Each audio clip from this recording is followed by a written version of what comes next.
Okay, I'm back for video 2 on how you're going to blend your images together, which is required.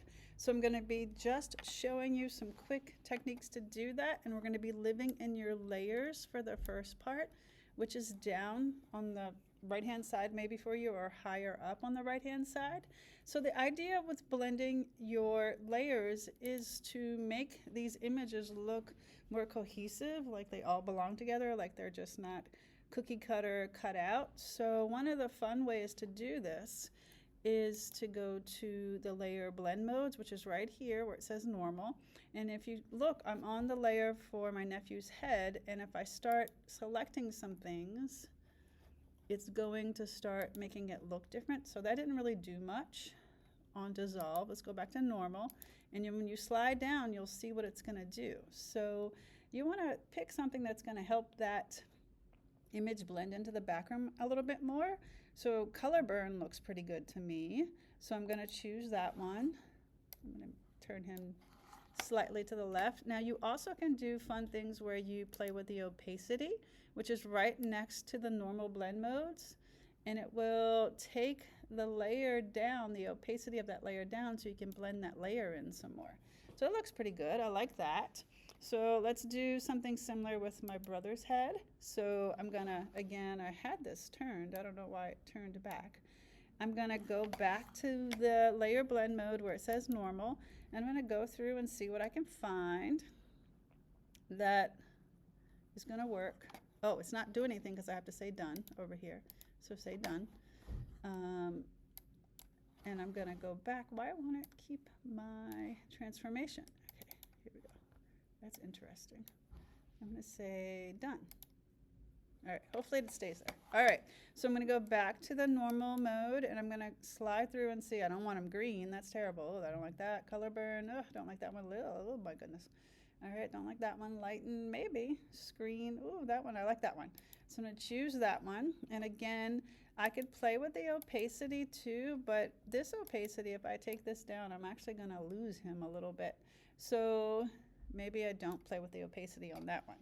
So let's go to one where I just want to play with the opacity a little bit. Let's play with the opacity maybe on the photo of the two of them and get them to blend a little bit more into the background. Oh, no, just a little bit. That was too much.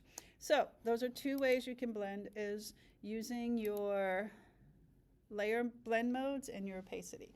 Now the other fun thing you can do is you can play with the filters. So what Photoshop does that is super powerful is that you can apply all these filters to each of your images just like you would on your phone. But Photoshop has a bazillion more for you to choose from. So if you go up to filter, you'll see up here there's all these filters you can choose from, but you could also just quickly find them by being in the filter gallery. And so that's what I'm going to use. So I'm going to choose to filter my cat. And I'm going to go and get on the cat layer. So I've got to be on the cat layer. And when I go to filter, filter gallery, I could try all of these individually if I want to. And you're welcome to do it that way. But if you go to filter gallery, it's going to show you all at one time. You're going to get a screen that looks like this. Let me get this up here. And it's going to show you what it's going to look like. So you can see that I've already, for some reason, have a filter selected called texture, and there's all these choices on textured. I can go to mosaic tiles, patchwork, stained glass, texturize. I want her to blend into the background a little bit more, so I don't want something too crazy. You can apply multiple filters on top of each other. You also can adjust how much the filter, works, how much of the crackle depth you have, how much of the brightness you have. I'm going to take it down a little bit, and I'm going to put the spacing back up because I kind of liked the spacing actually lower. I liked it lower. And then if you like it, you can say okay. But if you look in here, there's all kinds of other ones you can choose, and everything will show you what you're doing live as you choose them. And if you like what you have, you say okay. Now I like that, but she's still not quite blended into the background as much as I would like. So I'm going to go over here and I'm going to take the opacity down a little bit.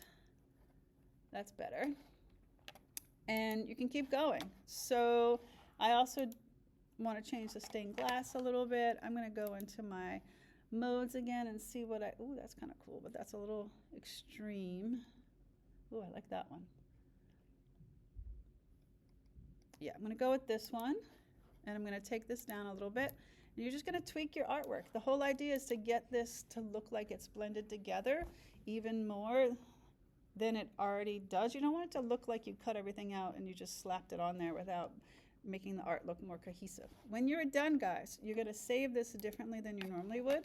I want your Photoshop file so I can see all your layers. And so Canvas is not going to accept anything other than a Photoshop file.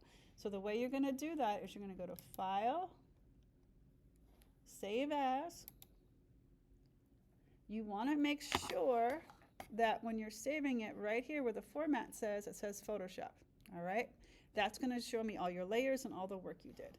You want to make sure it's your last name and Photomontage up here as the name. Let's see if it'll let me change the name.